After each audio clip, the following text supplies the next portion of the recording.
Latoro is that, you know, even though he's had experienced these things and, you know, he's experienced these sufferings, he's been able to persevere.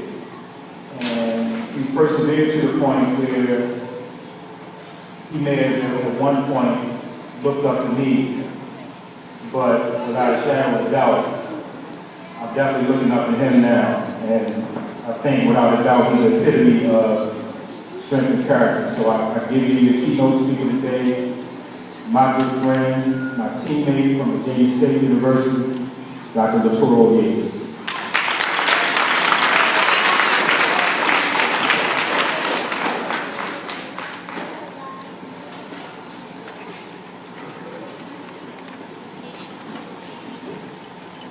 Good afternoon. I'm always humbled to hear someone talk about my accomplishments, especially when I feel there is so much left for me to learn and to live and to achieve. I would like to first thank all of the coaches, parents, school officials, and my mentor, Mr. Anthony Baker, for allowing me to share a few words tonight about my educational life journey to becoming Dr. Latoro Yates. When you attend a summer orientation at a historically black college, there is a moment when all freshmen are gathered together in a room similar to this room, and someone on stage says, look at the person to your left, your right, front, and back. One of you are not going to make it through graduation. Little did I know that person would be me just 3 years later. I literally walked on the Virginia State campus in 1989 with a built-in excuse to fail. I was 17 years old, grew up in poverty, in a single-parent home. I attended a poorly funded high school and was not mentally, spiritually, or physically ready for the same task of attending a college 350 miles away from home. I left Jersey City, New Jersey with $50 in my pocket, a 1974 LTD, and directions to make it to Grandma Red's house in Blackstone, Virginia. Yes, my experience at Virginia State was a train wreck.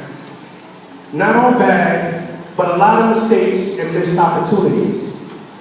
I can easily use those factors to frame my ideas at Virginia State, but to do so would only allow us to connect strictly in a tribal lens. Let's be clear.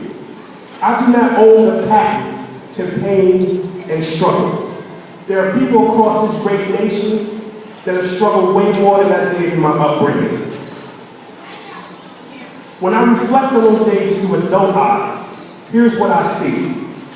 Although the deck was stacked against me, I was my worst enemy. I was very prideful and didn't know who to ask for help, nor willing to ask for help. I could have talked to my coaches, school officials, and friends to ask for help. I could have taken a job at the McDonald's around the corner from the campus and not allowed myself to go to bed hungry. I was too cool for that. I chose to suffer in silence versus ask for help. Yes, there were coaches and school officials and friends that knew I was struggling, but never offered any type of help. The funny thing about it is, I would have accepted that help even if they did ask. Then Anthony Baker entered my life. We vaguely knew each other from the football team. I was just too wild for him.